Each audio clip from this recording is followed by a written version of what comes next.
Welcome to Your Best Interviews. My name is Eric Smith. Thank you so much for spending the time here with me. I know there's a lot of places you can go, so I appreciate the time that you are giving me in this. Today, what I want to talk to you about is just strategy for applying to jobs. So I talk about this a lot in other videos. I've talked about this, but I think it's so important to emphasize because I just had a meeting with somebody who is struggling in the interview process. They're getting frustrated. And it all came back to just their volume of applies is too low. And so what I want to talk to you guys about and just encourage you all to do is if you're in the process right now of applying to jobs, trying to find a new job, you need to set a high application goal every single day. And you need to have a way to track this. So what I mean by this is the common mistake that most people make is when they start looking for a job is they look at a lot of different jobs, but they only apply to a very small number, right? Maybe they apply to 3 jobs, maybe they apply to 5, maybe it's 10. But that's it. They stop applying. They hope that those 10 big companies or 5 companies that they're super interested in are doing their job properly to actually evaluate them as a candidate and move them forward in the process.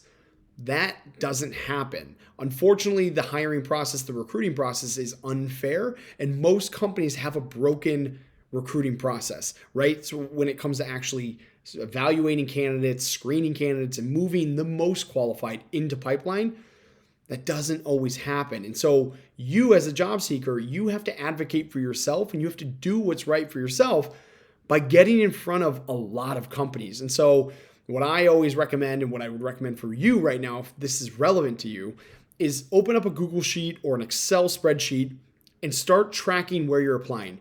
But as you're tracking this, you need to set a realistic goal. Maybe that goal is 10 jobs a day that you're going to apply to. And maybe that number is really high. Set that goal in mind. And by the end of the week, you're going to have 50 companies that you've applied to that are relevant for your skill set and for your experience within that particular industry.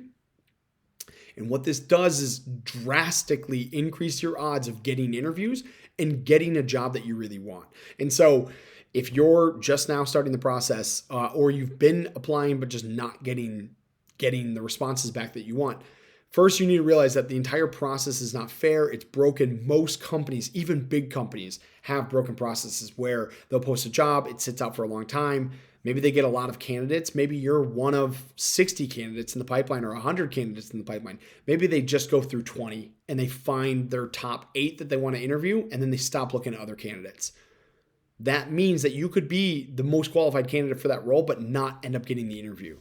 This is what I mean by the process is not always fair. It's not always working how it should. And so you, as a person who is looking out for your best interest, your family's best interest, all of that, you need to make sure that you are getting in front of a lot of companies and allowing the process to work where you're going to get more opportunities because you're applying to more, right? And so set a realistic application goal for yourself. Maybe it's 10 a day, maybe it's 5 a day, but I would not go less than 5 a day. I would set a goal of 5 a day. It's going to force you to find companies that you didn't know about before. But also when you're tracking it in Excel or Google Sheet, it holds you accountable to making sure that you're hitting your minimum, hitting 5, hitting 10 jobs. And you also know where you've applied, what the apply date is, have a link to that job description so you can always go back and reference it. But it's holding you accountable to this. It's keeping you organized so you know where your resumes are going. And if a company reaches back out and says, hey, we're interested in interviewing, you know exactly when you interviewed, you have the job description pulled up, you have all of that at your disposal because you're keeping track of it. But you need to be applying to a lot of jobs because it's going to increase your odds of getting more interviews, and more interviews increases your odds of actually getting hired. And so if you're just starting this process, set a goal, let that goal be high. If you're frustrated because you're not getting the responses you want, you need to make sure that you're holding yourself accountable to getting in front of a lot of different companies. And if you're doing this, I'll just say this, I'll end it on this. If you're doing this now, if you're applying to a lot of jobs, but you're still not getting responses, you need to go back to the resume. Your resume is not relevant to what you're applying to. You have not customized or tailored your resume in a way that you are relevant for the jobs that you're applying to. I have other videos on that, so go back to my video library, hit subscribe, check those out. But guys, good luck. Set a goal that's high, right? Be your best advocate by getting in front of as many companies as possible and increasing your odds of getting the job that you really want. Thanks for being here, guys. Hit subscribe. 2 videos every week, Monday and Wednesday. I really do appreciate you. I'm in your corner. Let me know if you have questions. I would love to help you. Thanks.